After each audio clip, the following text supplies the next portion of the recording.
back. I'm fascinated by Hillary's strategy. Where in the world is Hillary Clinton? 274 days without a press conference. Can she win the White House simply by running out the clock and not talking to the press? Here now, Ryan Godersky from Red Color Politics, Democratic strategist Leader-Chivee, and Scott Rasmussen from the Rasmussen Media Group. Lauren, first to you. Is this a smart strategy for Hillary? Not talking to the press? Not until maybe after Election Day? Well, we'll see if she really waits till after Election Day. But yeah, I mean, I think at this point, she has only downside from opening herself up. I mean, look, and the answer, we know where she is. She's at a fundraiser. She raised $143 million last month. I get her schedule. It's every single day, 3 to 4 times a day, $2,700 to, $100,000 a pop. She's spending time, as the New York Times reported this morning, with supporters. But look, the reality is she knows that she's in a really strong position, even if the polls are tightening, in part because she does so well with women, with minorities, and those are blocks of voters that are essential to win the White House that Trump is clearly not going to win and is not going to win back. So if I'm her, I mean, do I think it's the right strategy? I'd like to see her be out there more, absolutely. But there's no downside to her running out the clock. So Trump's out there talking to black voters in Detroit. She's at these fundraisers. We only have a few weeks till early voting starts. And Ohio, I think, starts October 3rd, the first real state that's going to have early voting. Right, look, the election is upon us, but the strategy that Hillary Clinton following is a little bit like a prevent defense in football. And they sometimes say the whole purpose of that is to prevent victory. It's a good theory. Lauren is right on that.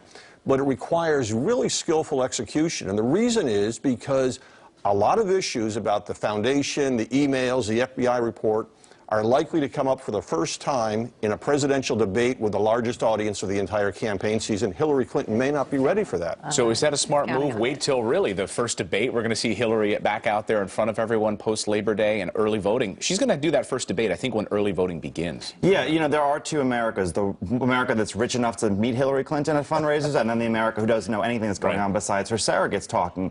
And I think that the problem with that is that they do have 3 debates, and if Trump handles himself well, all of those scabs will be reopened for the public to hear. But most importantly, what you were saying, too, is that, yes, she's doing very well with women, she's doing very well with minorities, but she's doing very poorly with millennials right now.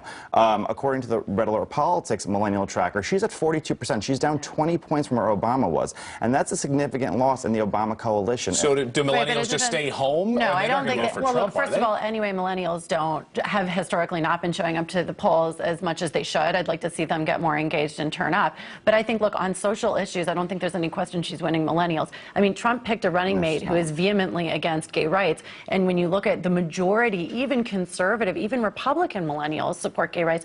So I think on a lot of the social issues, I think it's not an issue for her. Look, I think, the reality is that without women, without minorities, nobody wins the White House. And I think if I'm her, and by the way, she's also an amazing debater. I think she's going to be incredibly well prepared. Are Democrats worried? Are Democrats worried right now, Scott? I mean, Donald Trump trying to take a few points. They're a little bit nervous. They're a little things big. Yeah, look, they're nervous not about that they think she's behind, but that how in the world is she not further ahead? How in the world is this race not over? Democrats look at Donald Trump and say there's no way this man should even be competitive. And what this means is that one mistake by Hillary Clinton could turn the election. And basically, we're in a situation where you have 2 flawed and unpopular candidates. Neither one of them can win the race, but one of them has to lose. All right, guys. Ryan, final word. 5 seconds. Hillary Clinton's game of Marco Polo with voters is not going to work forever, and she's got to sit there and answer to the press eventually. Marco Polo, I like that. All right, guys. Great to see you this morning. Thanks so much.